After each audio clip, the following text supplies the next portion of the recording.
Aren't all of us curious about one another? I mean, I have a lot of curiosity about you and who you are and what you're doing and what you like to do. Well, I am going to answer in today's video questions and assumptions that you have sent in to me that you assume about me.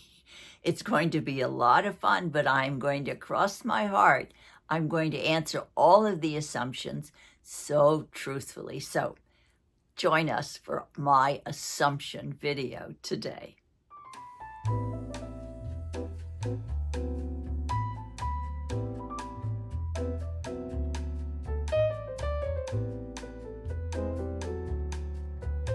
Hello and welcome again. This is Sandra Hart, and I am so happy to see you again. Thank you so much for joining me today for this conversation. I think it's going to be a lot of fun because it's all about assumptions about me. I asked you to, on my community page, if you had any assumptions you wanted to ask me, no matter what it was, that I would answer them for you truthfully and honestly. But first of all, I want to give a great big shout out to all of my fellow Floridians who have gone through the Hurricane Helene and the rest of my friends who are up along the East Coast, Georgia, North Carolina. My heart is with you. I know I spent the whole day before Helene was supposed to land, and I have 3 balconies and I have a top garden, and I was spending all day with my daughter clearing all the things off of our decks that could fly away. And so now we've been tripping over pillows and all kinds of things from the balcony. So probably in the next couple of days, we'll slowly be dragging them out onto the balconies, the plants and the pillows and tables and umbrellas. So we're kind of navigating in small quarters here. We all assume things, don't we, about people? I know I do too. You see someone and you talk with somebody, or you watch someone on YouTube and you kind of assume and say, gee, I wonder what her life is like or his life is like. And I wonder, what they like, what their hobbies are, or just what kind of people they are. So today I'm going to address, and I had so many, I had like over 124, I think, comments on this particular community page. So I'm going to try to address them the best I can. And I might not be able to get to all of them, but I will try my best to do as many as possible. All right, let's go. The first one is, how do you maintain being calm when life situations irritate you? It takes practice. That's all I can say is that when I was younger, everything used to upset me. I used to be a worrier, and I used to be the what if kind of person. What if this happens? What if that happens? But through life, I realized that the what ifs don't do any good, and that there are some things that I have control over in my life, and there are other things that I have absolutely no control over. I try to live in the moment, and if I have a problem, I don't brush it under the rug. I try to sit down and I try to deal with it right away and not let it fester and get under my skin. And I think that's quite possibly, I try to think about positive things that'll come from it. And I really had to do that because my life has not been a great big bowl of cherries the whole time. And I had to learn how to handle the big stuff by using my head and not panicking and making a lot of mistakes. I think many times when we do things very rationally and we jump on it right away without really thinking about it, it's easier to make a mistake that way. Do you have regrets, and how did they shape your life?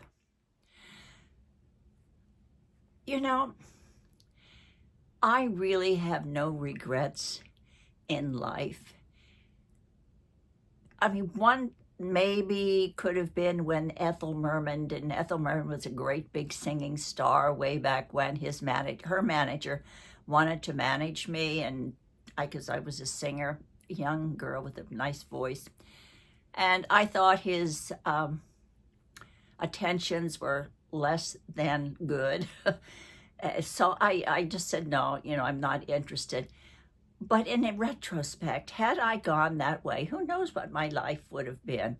I may have been famous but maybe I would have met up with the wrong kind of people, had the wrong kind of life. I wouldn't have the children that I have now. In retrospect, I really think that everything that happens to us is for a reason, and that our path more or less is chosen for us, and that we just have to go with the flow and help make things happen. But we shouldn't have any regrets, because usually everything that has happened to me, whether it's been positive or negative, has always turned out to be for the best. It's either helped me grow and to become a stronger person, or it has put my life in a direction that I never ever thought that it would go in. So no, I really have no regrets. What does love mean to you, and how has it changed over time? Well, of course, when you're really in love, there's puppy love, and it's all full of emotions and excitement, and it's more or less a surface type of love. But as we get older, our love grows deeper beyond just the physical attraction that we have with others. We know that love is true love, has so many different facets, and it is deeper than the initial chemical attraction that you have with someone. I know as Arthur and I, at first when the sparks would fly, even when I was in my 40s, and he was 13, almost 14 years older than I am. But after that, a deeper love grows. It is unconditional, it's accepting, and it's when we are comfortable with one another and are willing to accept the good and the bad and the ugly, because there is a tie between us, a commitment, a lifetime commitment that we have given to one another.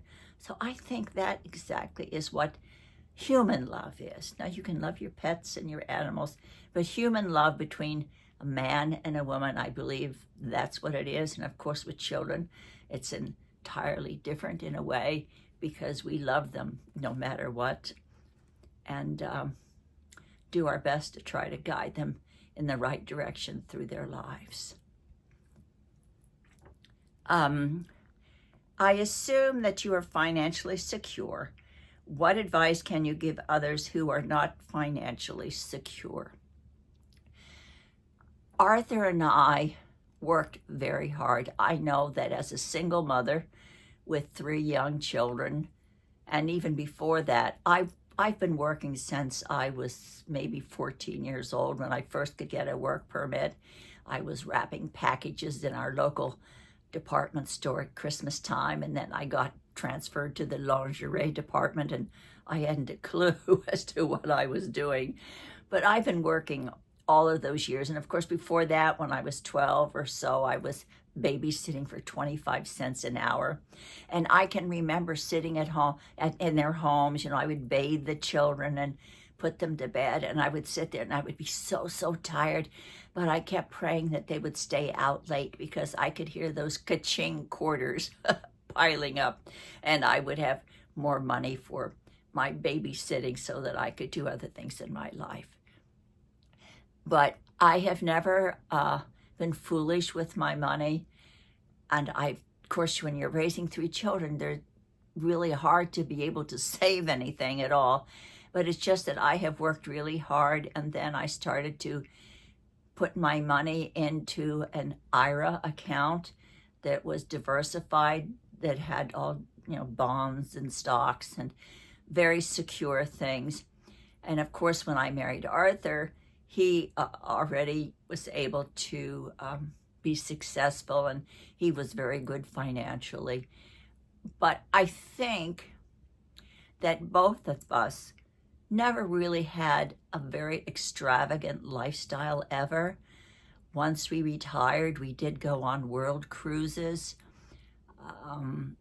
And that I basically probably is the only thing that we did that a lot of people don't do, but it was our pleasure, and we'd worked hard for our money, and my husband loved to be on the water.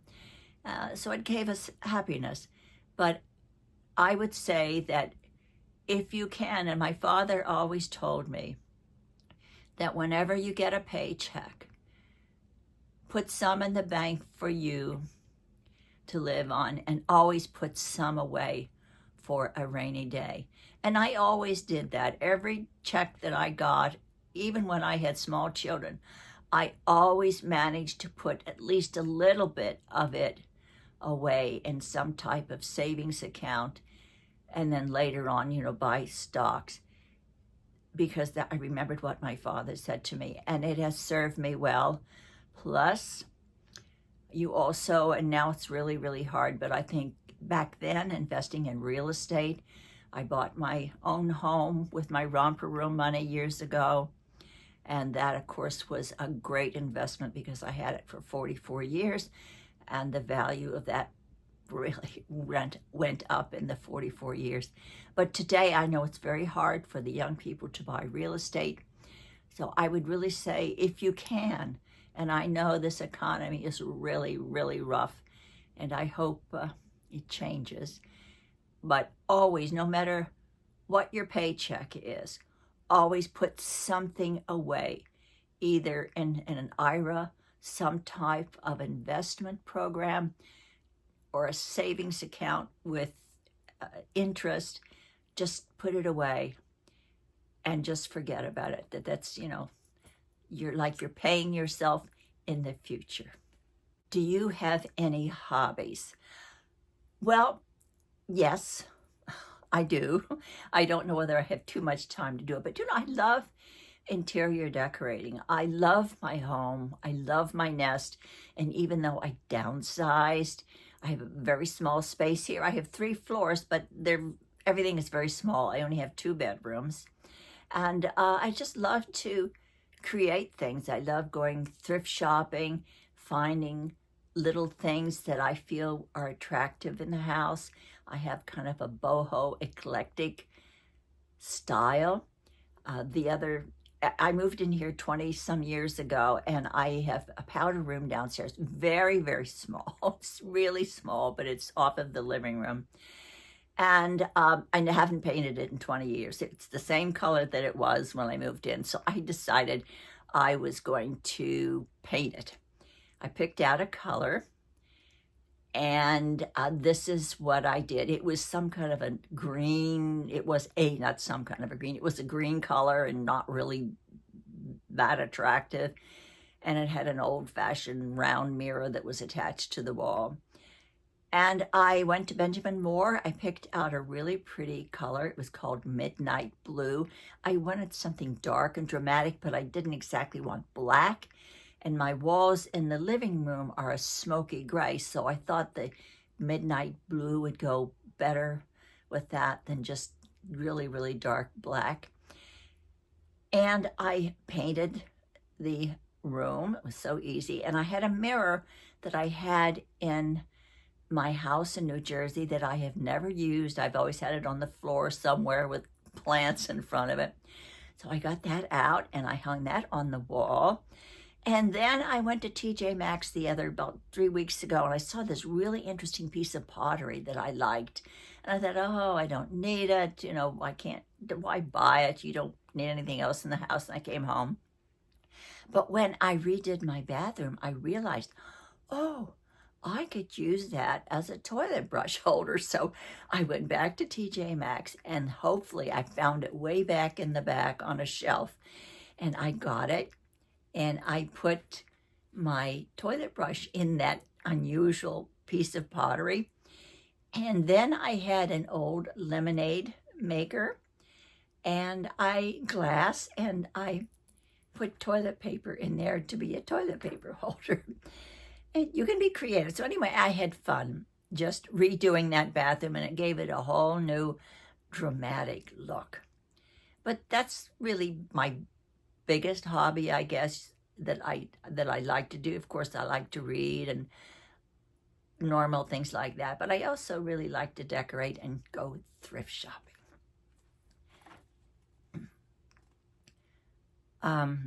What kept you going as a working mother of 3, and how did you cope? My strength in God kept me going, because there were times, and if you have been a single parent or a single mother, or if you have been in any situation that is stressful and that just hit you all of a sudden and you don't think that you're going to be able to survive, you will. You will. You just have to realize that we are never given anything most of the times that we cannot survive and get over, even though we don't have control over all the circumstances in our lives. I just knew that, I believe probably my children kept me going, because I felt responsible for them. I felt that they were along with me on this journey, and they didn't ask to be here, and they didn't ask to be on this journey and be at a place where we were because of maybe decisions that I made or my late husband's illness. And I just believed that I could do it. I believed that I could do it, and I took the steps. I just didn't sit down and say, woe is me. I sat down and I wrote down the things maybe that were possible for me to do. And I know it took me a whole year to find a job, because I had been an anchor woman, and I didn't want to go back to New York and leave my children all the time. I still wanted to be a mother, but I had belief that something would come along. And a year later, took me a year, but after a year, I was led to a company who appreciated my talents, and I became very successful in that company and used my television skills and my connections to work and to earn a living with my family. But I honestly believe where you are now, and I know this to be true, where you are now is not where you will be for the rest of your life. Today is today, and live the most of today. Don't sit down and try to work hard to get out of where you are, because tomorrow the answer may be right there coming for you. If you had one wish, what would it be? And are you open to falling in love again? My biggest wish is for each of my children and their children to be happy and fulfilled, and to be able to live their dreams. As a mother, that really is the most important wish that I have. As far as falling in love again, I am not looking for it. I had a really 44 years with Arthur. I am not interested in being with anybody else again. I'm really happy right now being single and being free to do whatever I want to do in life.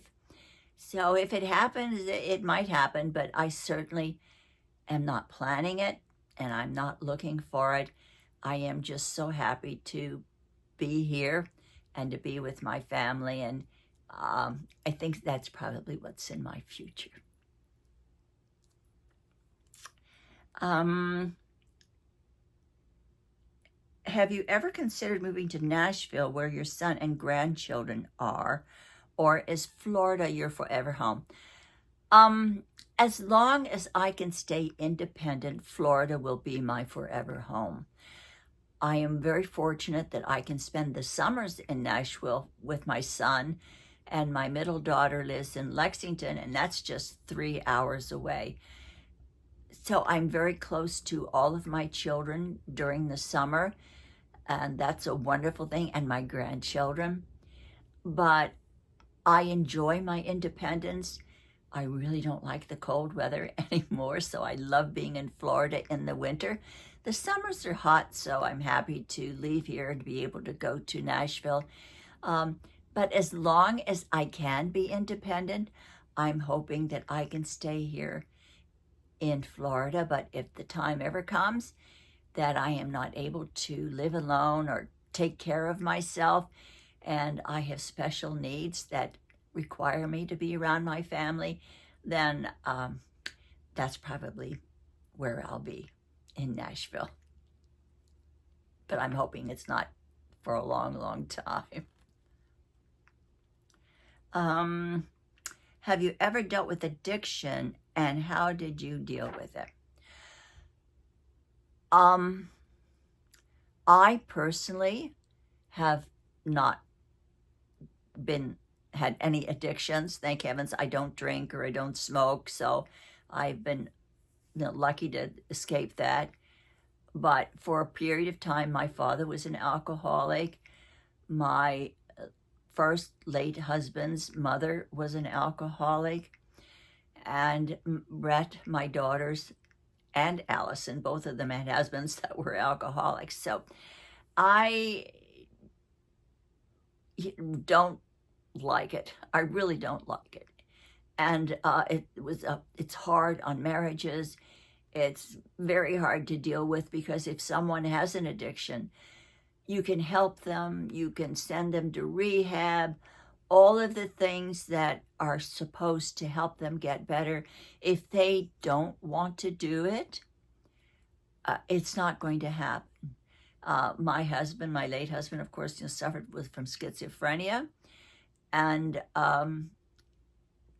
he quit taking his medicine, and it's not really an addiction, it was an illness. But people who are addicted, no matter what you do to help them, they have to want to do it. No matter what you advise them, no matter how many times they go into rehab, if they are not really committed to coming clean, to living without drugs or alcohol, it just doesn't work. So I told my children right away, because of the background of alcohol in my family, and I said, listen, I really would prefer if you don't drink, and I hope you don't start smoking. But if you do drink and you have a problem, I will help you, but I will help you at first, but you have to want to get help yourself. But the best part about it is don't start, and then you never have to worry about addiction if you haven't started. But I know there are a lot of families out there that, especially with fentanyl, and even children can be addicted to the internet. And I think that's a terrible thing as well, but I can have a whole video on that. But there are different types of addictions that people can have.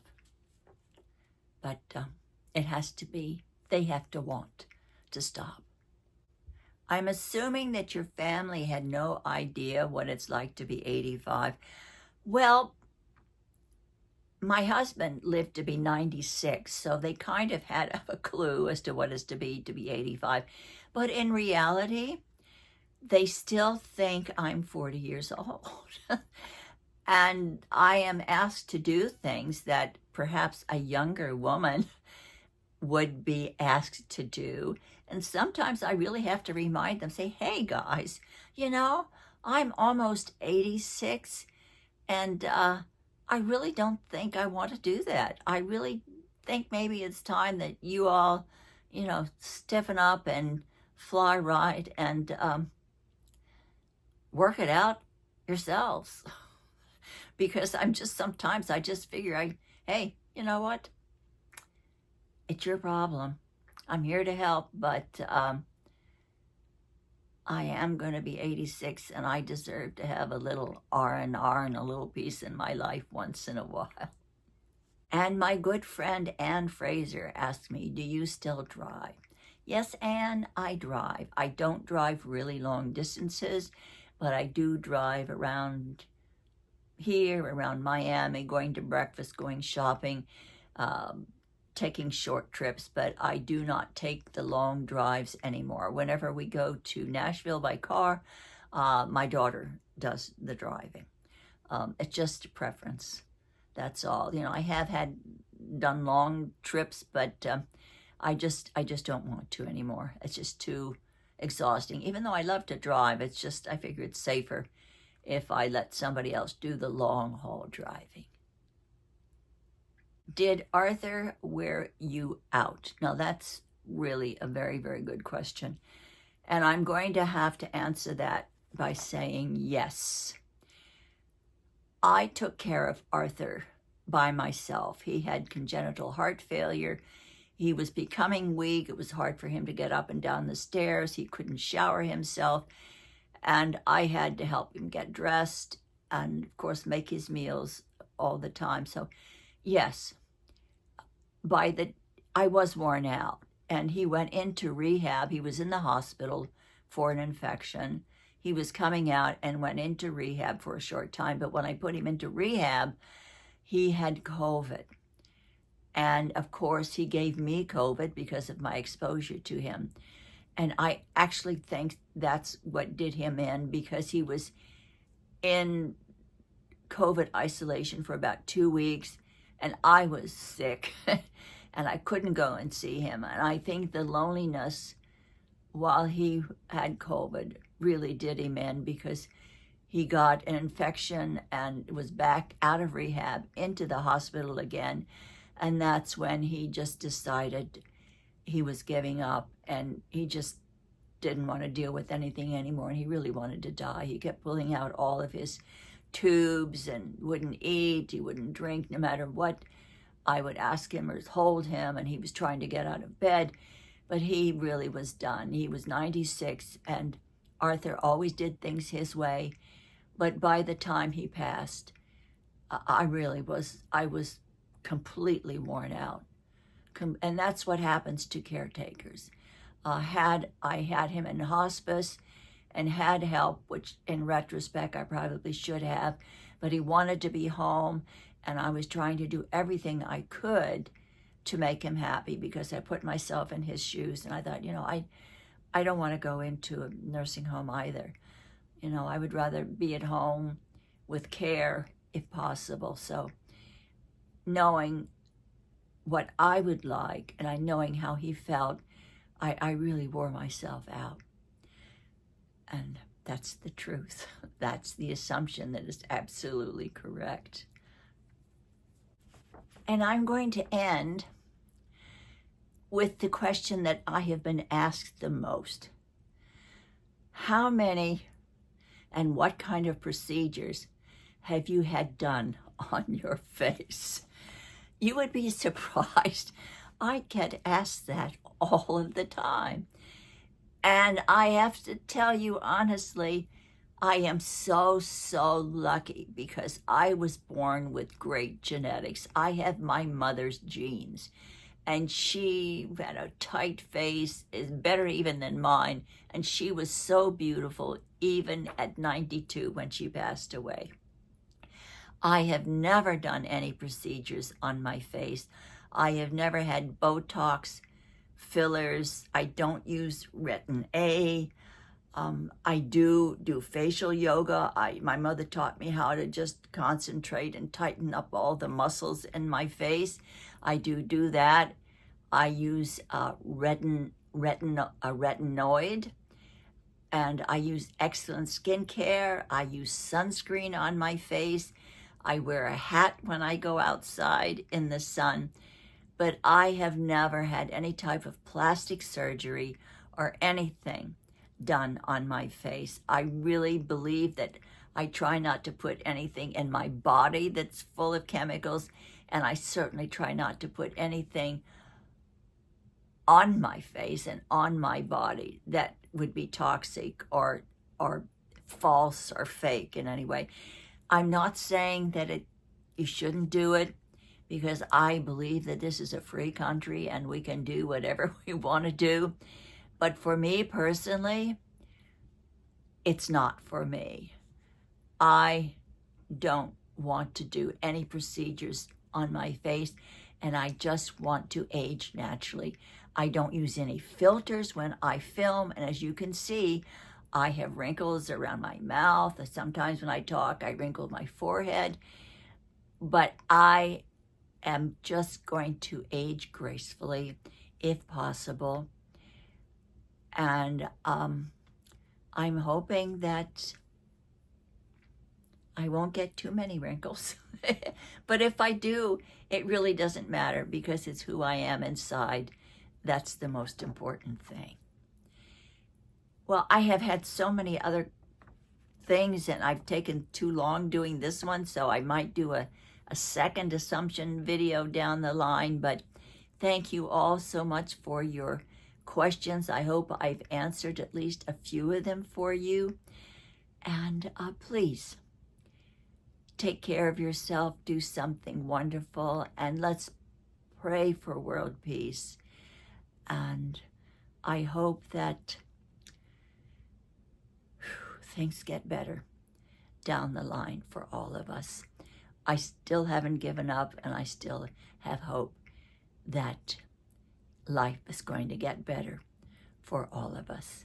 Take care, and I hope to see you next Sunday for another conversation.